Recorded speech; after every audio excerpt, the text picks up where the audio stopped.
Under the blazing lights of Madison Square Garden, the air trembled with anticipation, the kind of heavy hush that only forms when a fight carries history on its back. Gennady GGG Golovkin, the undefeated wrecking machine from Kazakhstan, walked toward the ring with the calm of a man who had dismantled every challenger placed before him. 36 fights, 36 wins, a knockout streak that stretched across continents, a reputation carved in granite. And across from him stood Daniel, the Miracle Man Jacobs, a fighter whose very heartbeat was a miracle, a man who had stared down cancer, paralysis, and doubt, and returned not only to stand again, but to rise to elite form. This wasn't merely a championship fight, it was a collision of destinies. The crowd buzzed, sensing the collision of raw power and refined resilience. The announcer's voice bellowed through the rafters, names echoing like war drums. Golovkin's expression remained carved from stone, laser-focused, unmoved by cheers or jeers. Jacobs, taller, broader, with a reach that seemed carved for this exact moment, paced with a fire simmering in his chest. When they met in the center for instructions, their stare transferred the weight of 1,000 doubts and 1,000 dreams. The bell was only seconds away, but already the garden felt alive, vibrating with tension, as if all of boxing had paused to witness whether Golovkin's aura of invincibility would remain intact, or whether Jacobs, the Miracle Man, would write the impossible into reality. The opening bell snapped through the arena, and immediately the rhythm of caution met the pulse of danger. Golovkin advanced with that familiar stalking gait, shoulders rolling forward, chin tucked, eyes cold and calculating. Jacobs, unafraid but fully aware of the artillery staring him down, circled with purpose, pawing with his jab, testing distance, refusing to stand still long enough for GGG to set his feet. Golovkin threw his first thudding jab, a punch that felt like a message. But Jacobs responded with movement, slipping, sliding, feeding him angles that few dared to attempt. The commentators murmured in surprise. Jacobs wasn't backing down. He was taking the role of matador, trying to frustrate the bull. Golovkin tightened the pressure, stepping forward behind those sledgehammer jabs. But Jacobs answered with his own right hand, sharp, straight, a reminder that he carried power of his own. Then came the first shift in energy. Jacobs switched southpaw, a tactical gamble. But Golovkin recognized it instantly and punished him with a clean right hand that sent Jacobs tumbling to the canvas. It wasn't devastation, but it was a statement. No mistakes, not tonight. Jacobs rose, breathing deep, eyes clear, nodding at the referee as if to say, "I'm still here." The round closed with Golovkin stalking, Jacobs circling.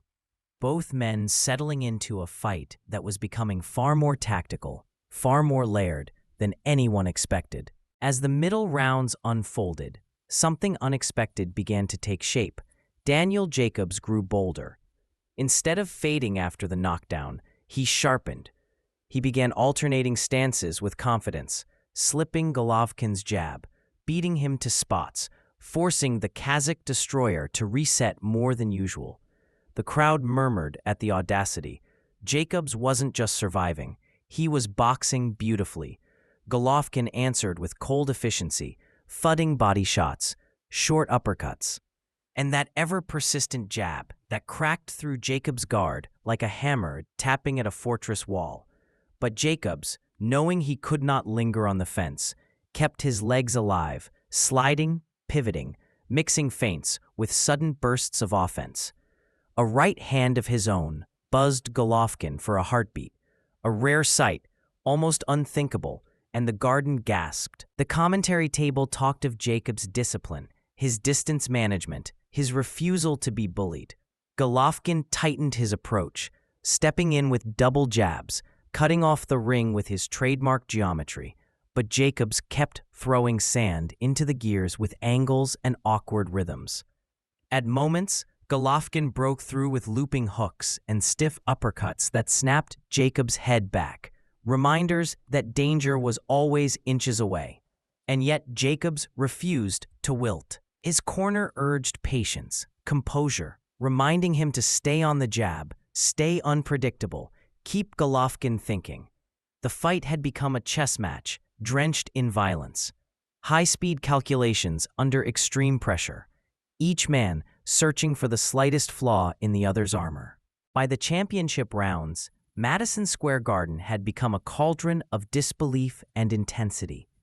Jacobs, once a massive underdog, had earned every breath of respect in the building. His movement frustrated Golovkin, forcing the champion to punch more, miss more, and think more than usual. The commentary box began whispering of swing rounds, the kind that haunt judges and inflame debates. Golovkin remained relentless, firing that piston-like jab, hooking off it, peppering Jacobs' body, probing for a break in the Miracle Man's rhythm. But Jacobs, tall and poised, used his reach like a shield and a spear, landing combinations, stepping out of range, and then re-entering with sudden left hooks and crisp right hands. He fought stretches as a southpaw, and shockingly, he wasn't just surviving. He was winning some of those exchanges. The crowd began to rise with every sharp shot he landed, sensing the possibility of an upset thickening the air. Golovkin, for all his precision, found himself in a true chess match, something he had not experienced often in his reign of destruction. But champions adjust, and Golovkin began pressing harder, stepping inside the longer man's jab, landing uppercuts through Jacobs' shifting guard, reminding everyone why he was considered one of the most feared punchers on earth. The rounds grew harder to score, each packed with bursts of action, defensive brilliance, and tactical gambles. The Garden roared with every exchange, two elite middleweights locked in a battle, not of brute force alone, but of wits, will, and heart. The final rounds carried the weight of a rivalry born in real time. Jacobs' corner told him he was ahead. Golovkin's corner warned him not to let the fight slip away. Both men entered the 11th and 12th with an urgency that electrified the arena. Golovkin pressed forward, firing jabs like spears, combinations like controlled storms, trying to reassert dominance. Jacobs met him with fierce defiance, digging body shots, snapping uppercuts, and stepping into counters with fearless intent. There were moments when Jacobs took control, moments where his movement, his rhythm, and his raw determination seemed to tilt the momentum his way. Golovkin, however, showed the subtle adjustments of a veteran champion, slipping inside the jab, placing short shots with surgical accuracy, refusing to be denied. As they traded in the center of the ring, the fight transformed into something bigger than a contest. It became a testament to Jacobs' resilience, to Golovkin's consistency, to the very essence of championship heart. By the final seconds, both men swung with everything left in their reserves, not reckless, but proud. The crowd rose, delivering a standing ovation before the bell even sounded. Two warriors, two contrasting journeys, united in a masterpiece of skill and grit.